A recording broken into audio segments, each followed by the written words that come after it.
கணக்கான குடும்பங்கள்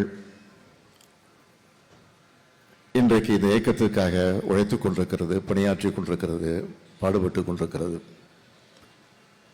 அதைத்தான் நம்முடைய தம்பி உதயநிதி அவர்கள் பெருமையோடு எடுத்துச் சொன்னார். தோல்வி வெற்றி என்பது இரண்டே சமமாக கருதி பாடுபட்டுக் கொண்டிருக்கக்கூடிய தொண்டன் தான் திமுக என்பதை யாரும் மறுத்திட மறைக்க முடியாது. ஏதோ இன்றைக்கு நடைபெற்று முடிந்திருக்கக்கூடிய தேர்தலில் ஏதோ நாம் தோற்றுவிட்டது மாதிரி, அதுவும் படுதோல்வி அடைந்து விட்டது மாதிரி, இத்தோட திமுக கதை முடிஞ்சிருச்சு அப்படி என்று கவிதை இரங்கற்பா பாடுவதற்கு கூட முன் வந்திருக்கிறார்கள். நம்முடைய இன எதிரிகள் அந்த சூழ்ச்சியிலே இன்றைக்கு ஈடுபட்டிருக்கிறார்கள். ஆனால் திமுக பொறுத்த வரைக்கும் எத்தனையோ தேர்தலை பார்த்திருக்கு.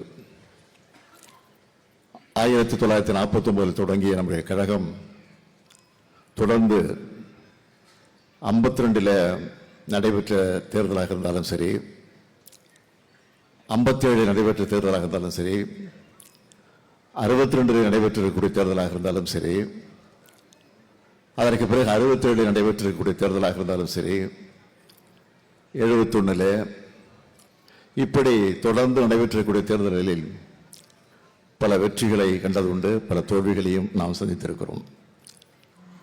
ஆனால் தோல்வியடைய நேரத்தில் தான் திமுக எப்பொழுதுமே ஒரு பினிக்ஸ் பறவையை போல கிளர்ந்து எழக்கூடிய நிலையில அது வரும்.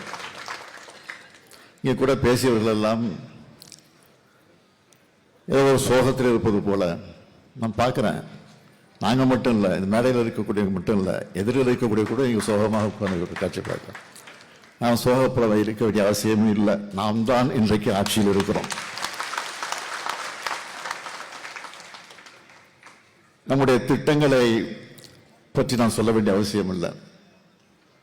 5 வருஷம் ஆட்சி பொறுப்பில் இருந்தப்போ தமிழ்நாட்டு மக்களுக்கு, ஏழை எளியவர்களுக்கு, விவசாய பெருங்குடி மக்களுக்கு, நெசவாளர்களுக்கு, தொழிலாளர் தோழர்களுக்கு, அடித்தளத்தில் வாழ்ந்து கொண்டிருக்கக்கூடிய பிற்படுத்தப்பட்ட தாழ்த்தப்பட்ட மக்களுக்கு, மாணவர்களுக்கு, மாணவியர்களுக்கு, பெண்களுக்கு, மகளிருக்கு, ஆசிரியர்களுக்கு, இப்படி எல்லா தரப்பு மக்களுக்கும் பல்வேறு திட்டங்களை நிறைவேற்றிய ஆட்சி நம்முடைய திராவிட மாடல் ஆட்சி என்பதை யாரும் மறுத்திட முடியாது.